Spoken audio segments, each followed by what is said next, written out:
Почитувани, агонијата во Еврокомпозит продолжува.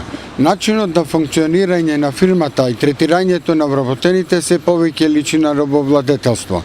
Штрајкот не е дозволен, иако е законски гарантиран.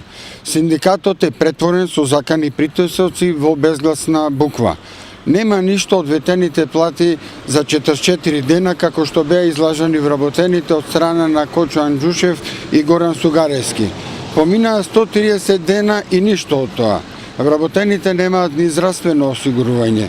Битно, владата не задолжи со нови 410 милиони евра, економскиот раст падна за 6%, а за сметка нова фирмите на Анџушев работат турбо. За да биде иронијата поголема, младиот и неискусен директор на Еврокомпозит им кажал на вработените дека доколку бидат мирни ќе земат плата на 13 октомври, ден пред изборниот молк.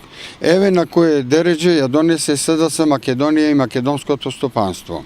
Имаат пари за вработување на шарените револуционери во владата и директори на фирми, а немаат пари за намачените работници во Еврокомпозит. Народот знае, народот почитува, народот казнува, народот наградува.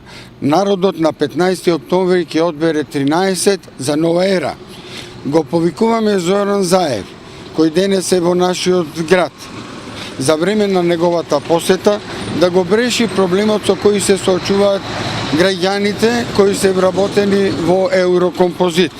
Знаеме дека има време за двојазичност, знаеме дека има време за распродавање на државните интереси, го повикуваме да најде време и да ги реши проблемите на вработените кои се лажени и манипулирани од страна на Сугарески и Анџушев и да им ги даде ветените плати.